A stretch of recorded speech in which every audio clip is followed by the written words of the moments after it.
ಪ್ರಿಯ ವೀಕ್ಷಕರೇ, ಇಂದು ಬೆಳಗಿನ ಜಾವ ಸುಮಾರು 5 ಗಂಟೆಯ ನಂತರ ಅನ್ನಪೂರ್ಣೇಶ್ವರಿ ನಗರ ಆಗತಾನೆ ಎದ್ದು ಆಕಳಿಸುತ್ತಿತ್ತು. ನಾಗರಬಾವಿ ನೆಟಿಕೆ ಮುರಿಯುತ್ತಿತ್ತು. ಅಂಥದ್ದೇ ಸಂದರ್ಭದಲ್ಲಿ ಕೇಳಿಸಿದ್ದು ಗುಂಡಿನ ಮರತ. ನಡೆದದ್ದೇನೆಂದರೆ, ಸಿಸಿಬಿ ಪೊಲೀಸರು ಲಕ್ಷ್ಮಣ್ ಹಂತಕರ ಹಿಂದೆ ಬಿದ್ದಿದ್ದರು.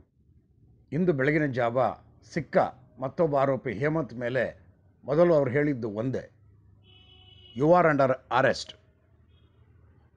ಹೇಮಂತ ಬಾಯಿ ಮಾತನ್ನು ಪಾಲಿಸದಿದ್ದಾಗ ಆಗತಾನೆ ಇನ್ಸ್ಪೆಕ್ಟರ್ ಹರೀಶ್ ತಮ್ಮ ಕಿಸೆಯಲ್ಲಿದ್ದ ಬಂದೂಕು ತೆಗೆದು ಫೈರ್ ಮಾಡಿದ್ದಾರೆ.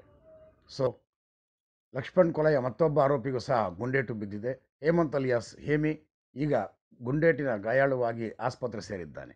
ಕೊಲೆಯ ತನಿಖೆ ಹಂತ ಹಂತವಾಗಿ ತ್ವರಿತಗತಿಯಲ್ಲಿ ಸಾಗುತ್ತಿದ್ದು, ಇನ್ನೇನು ಕ್ಲೈಮ್ಯಾಕ್ಸ್ ಸೀನ್ ಬಂದು ದ ಮೋಸ್ಟ್ A1 ಆರೋಪಿ ಯಾರು ಎಂದು ಅತಿ ಶೀಘ್ರದಲ್ಲೇ ತಿಳಿದು ಬರಲಿದೆ.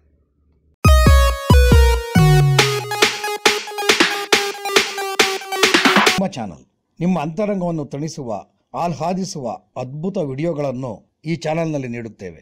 ನಿಮ್ಮ ಚಾನಲ್ಗೆ ಸಬ್ಸ್ಕ್ರೈಬ್ ಆಗಿ, ಲೈಕ್ ಮಾಡಿ ಹಾಗೂ ಶೇರ್ ಮಾಡಿ.